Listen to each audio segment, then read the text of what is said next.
বর্তমানে বাংলাদেশের রাষ্ট্রের অবস্থা এই এনসিপি নামক সংগঠনটির কারণে এবং এই জামাত ইসলামের কারণে একই পরিস্থিতির উদ্ভব হয়ে আছে। ইউনূস সরকারের গর্ভেই জন্ম হয়েছে এনসিপি এবং ইউনূস সরকার ছাড়া সরকার অন্তর্বর্তীকালীন সরকার প্রধান হবে না, এই মর্মে এই ছাত্রদের আমি জনতা এখানে বলবো না, জনতারা যখন শেখ হাসিনা মুক্ত বাংলাদেশ চেয়েছে, হাসিনা পলায়ন করেছে, জনতা ঘরে ফিরে গেছে, জনতা এতেই স্বস্তি পেয়েছে, এখানে জনতার আর কোনো ভূমিকা নাই।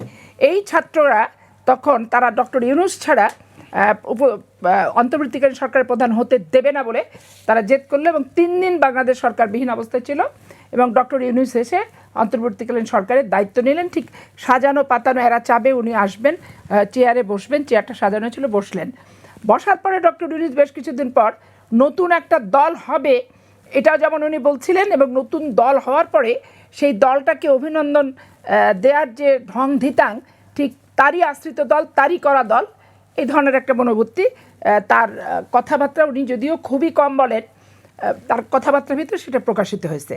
এখন এইখানে জামাত বলে যে তারা মাস্টার মাইন্ড এই জুলাই আগস্টের অভ্যুত্থানের, আর আমরা বলি যে আমরা কেউ মাস্টার মাইন্ড না। ক্ষোভ আক্ষেপের ভিতরে 15 বছর যে আন্দোলনটা চলছিল, দেশপ্রেমিক সামরিক বাহিনী নিরপেক্ষ ভূমিকার কারণে কামিয়াব লক্ষ্যে পৌঁছানো সক্ষম হয়েছে এবং সেনাবাহিনী নিরপেক্ষ হওয়ার কারণই ছিল তারা কোনো রাজনৈতিক ছত্রছায়ায় যেতে চাচ্ছিল না, বিগত দিনের ইতিহাস পর্যালোচনা করে। তো এইখানে আমাদের বক্তব্যটা হচ্ছে এরকম। এখন এখানে আমি তো মনে করি জামাত ইসলামের এ টিম, বি টিম আর সি টিম, এই যতগুলো ছেলেকে নমিনেশন দিচ্ছে এর ভিতরে আপনারা সাংবাদিক তদন্ত করে দেখবেন যে 2টি ছেলে বাদ দিয়ে, 2জন বাদ দিয়ে, প্রার্থী বাদ দিয়ে 28টি হচ্ছে ইসলামী ছাত্র শিবিরের সাথে কোনো না কোনোভাবে তারা হচ্ছে রিলেটেড এবং তাদের টাকা এবং নিরাপত্তার প্রয়োজন আছে। এখানে জামাত ভবিষ্যৎ হোক নিরাপদ, বিনিয়োগ হোক বিশ্বস্ত, আর আমার পছন্দ সল্ট বে। ওয়েলকাম টু সল্ট বে।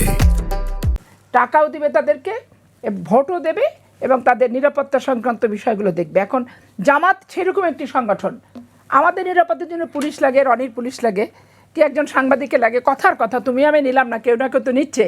কিন্তু জামাত নিজেই হচ্ছে army, BDR, police, NSI, DSB, DGDFI তাদের ভিতরেই তৈরি হয়।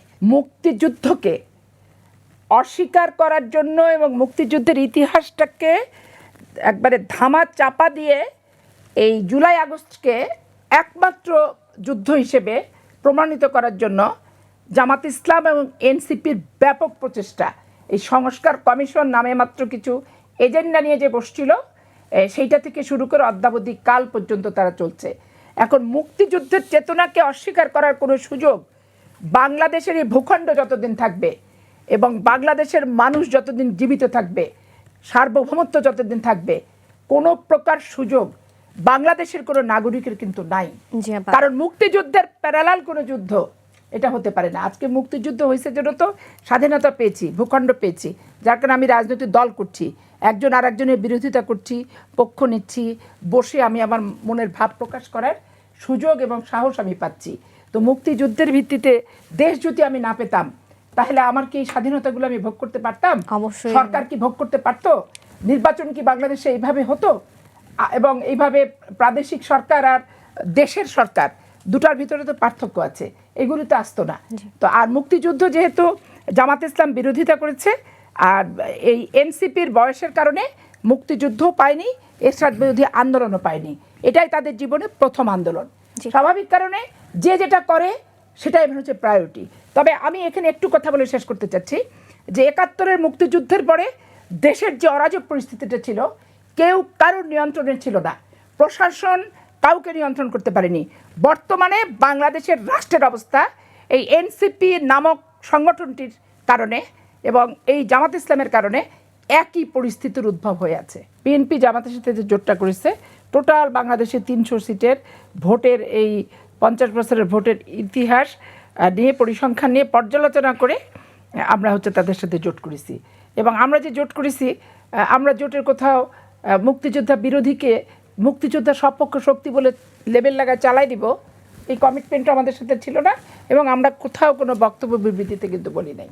শেখ হাসিনার সাথে বেগম খালেদা জিয়ার একটা টেলিফোন সংলাপ, সেখানেও দেখবেন বেগম খালেদা জিয়া স্পষ্টই বলেছে যে যুদ্ধ অপরাধীর বিচার আপনি করছেন, আপনাকে সাহায্য আমরা করতাম, সমস্যা কিছু না, কিন্তু যুদ্ধ অপরাধীর বিচারে স্বচ্ছতা থাকাটা উচিত ছিল।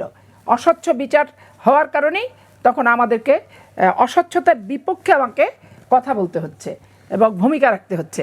তো অস্বচ্ছতার বিপক্ষে ভূমিকা রাখা, ত্রুটিপূর্ণ বিচার ব্যবস্থার ত্রুটিগুলি ধরে রাখা আর যুদ্ধ অপরাধীকে অস্বীকার করা, এই দুটো জিনিস কিন্তু আলাদা।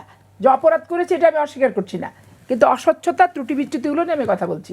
তো সেইটা তো মানে অপরাধীকে নিশ্চয়ই লেবেল লাগিয়ে আবার একবারে অপরাধী নয় বলে লেবেল লাগিয়ে পাঠায় দেওয়ার ব্যাপারটা কিন্তু না। আমাদের ব্যাপারটা হচ্ছে এরকম ছিল।